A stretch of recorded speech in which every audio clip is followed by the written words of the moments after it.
Hey everybody, Ed here with the Digital Digest, and today I wanted to share a quick unboxing and first look at the Netgear Push-to-TV PTV3000. This is Netgear's third generation WiDi adapter that is Intel's wireless display technology. You can see the logo right there in the lower right hand corner, and as you can see, it does label right on the bottom of the packaging that it requires a laptop with Intel WiDi or Miracast that pertains specifically to smartphones and tablets. So this is pretty much the adapter to purchase right now if you're looking to literally mirror whatever you have on your tablet, smartphone, or laptop, as long as it does support, as I mentioned, Miracast or WiDi. Operating system will definitely have an effect on the different generations of functionality. By generations, I mean, I did mention this is the third gen. It's priced at $59.99. The first and second generations will not work with Windows 8. The first gen supported 720p video.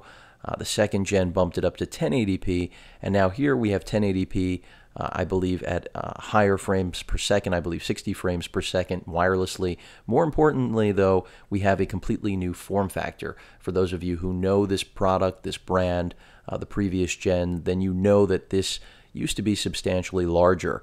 Clearly, the PTV3000 is meant to travel, and that's also because it supports being powered by a USB cable. In other words, the display that you're connecting it to, if it has a USB port, it will actually be able to power itself, much like Chromecast right there below, which I will be comparing this to through the course of this unboxing, albeit lightly, not an in-depth comparison. So $59.99, significantly less than previous generations, a far more polished product, at least on paper, because those previous gens were really beta, in my opinion. Here we've got something that makes a lot more sense if you're really going to make an argument for ditching an HDMI output on all of your smart devices, whether we're talking about tablets, smartphones, or laptops. In terms of marketing, I'm not going to really focus too much on that because I've pretty much covered exactly what this does, but there's a pretty good picture to indicate specifically what it's literally doing, and again, mirroring the exact experience you have on your smartphone, tablet, or laptop. And it's all as simple as really just having that direct Wi-Fi connection. You don't even have to have an actual router. It's just a matter of each device having that direct Wi-Fi capability to communicate with one another. So no internet necessary, but yes, both devices do have to be WiDi or Miracast compatible. Both devices, obviously this one is, but I mean the one you plan to pair it with. So let's get it out of the packaging. Easy open, which is something I like to see. Netgear must have paid attention to the fact that blister packaging like this usually is about as unpleasant a thing to open as possible. It is incredibly loud, though. I don't know that my mic will necessarily be picking it up. But as I say, it's easy. Well, it was easy until there.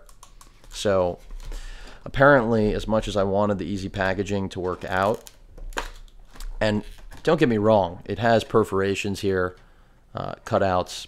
It just didn't work out for me. And now I run the risk of possibly cutting my hand open, which I'm sure there are some on the channel that might be interested in seeing that.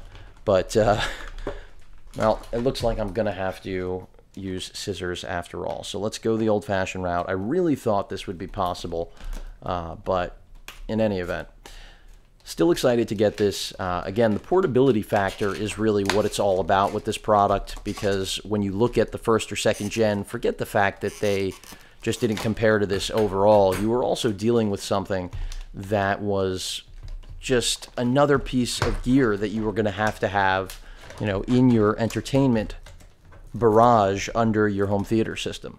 And with a product like this, you don't run into that problem anymore. You can see I'm not making a lot of headway with this easy packaging. This, went from what I anticipated would be one of the easiest unboxings to one of the most difficult so far. Luckily, I'm not bleeding at this point, but a box cutter may have proved an easier route with this thing. And I'm not really worried about what's going to happen to the paper, as you may have noticed. Let's just get it out of here already. There we go. Because basically, all we're looking at right now is the actual power brick. It took that long to get to it, thanks to the easy packaging. But you can blame me for that, obviously, too. Hopefully I entertained all of you with that struggle. But you can see we've got the power brick. This is in the event you don't have the ability or a available USB port on the display you're connecting this to. So In my case, my television does have a USB port. Most TVs manufactured in the last several years will have a USB port on board, which means that much like Chromecast, you will be able to power this without running a wire, having a wire hanging down from the display you decide to actually use this device to stream with. But in the event that you don't have one, they have provided a power brick. But keep in mind, this cable does have limited length. I'm not sure exactly how long it is. And if there was paperwork there, well, I don't think there was any in what I destroyed, but either way, yeah, no, the paperwork is right here. Not that it's going to mention exactly what we're working with. We've got a getting started guide, not that that's anything shocking, and that's interesting. But yeah, pretty much it there in terms of paperwork. And finally, the adapter, which I still haven't gotten out of the packaging, but now it's out. Let's get rid of this easy solution, which, by the way, I will comment again, that's on me. This really, from what I've seen, is generally effective, but you all saw on that tear it went. To the actual PTV3000. By the way, if you're wondering about the naming of this device, the reason it's called the PTV is because, after all, it is a push-to-TV device. So while it may sound like a convoluted name, that is why it has it. Really small, first impression. Of course, plastic. This is made in China, I would imagine. Where else would it be from? And essentially, again, just really impressed with the fact that we've gone from a device that last generation, the PTV3000, the first one to be able to carry a 1080p signal, was about 4, maybe 5 times the size of this, and as I mentioned before, required a power brick.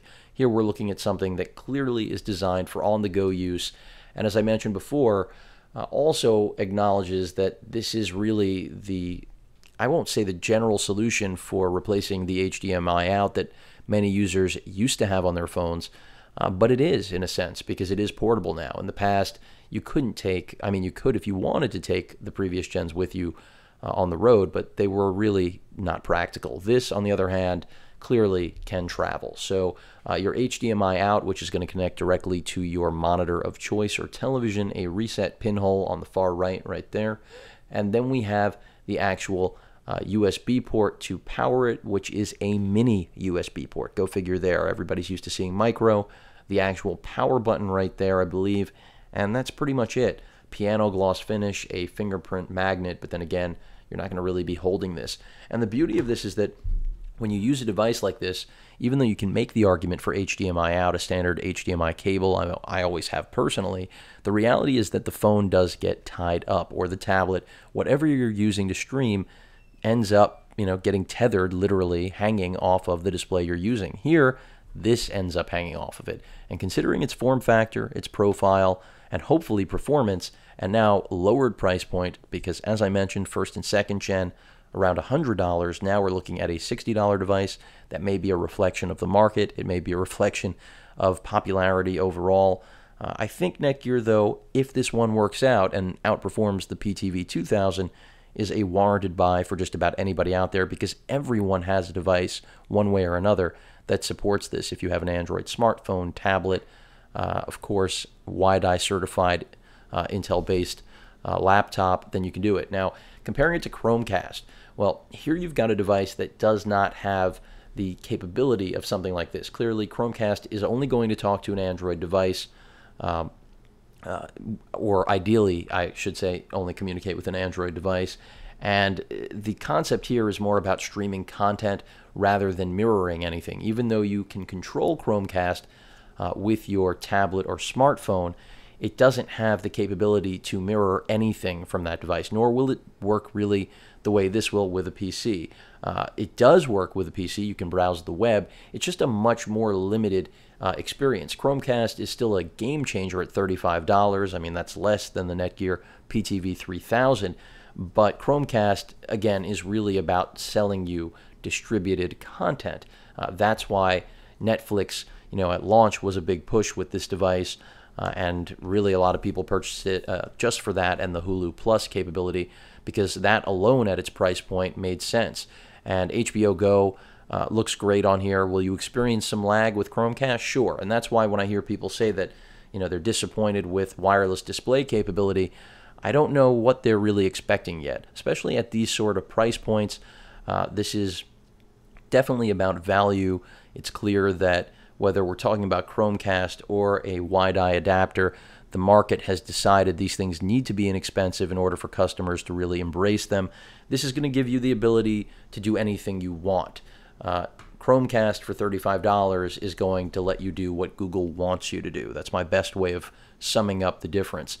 So while I love Chromecast, it's for a different customer really than the wireless display adapter. That's my best way of summing up which is probably right for you. But let me actually get to using the wireless display adapter before I can give a true, clear review on whether or not it is actually worth even that $59.99 price point. But in terms of what it's capable of, it is in a completely different league than Chromecast. Chromecast is strictly a streaming device, again, that allows you to do what Google wants you to be capable of.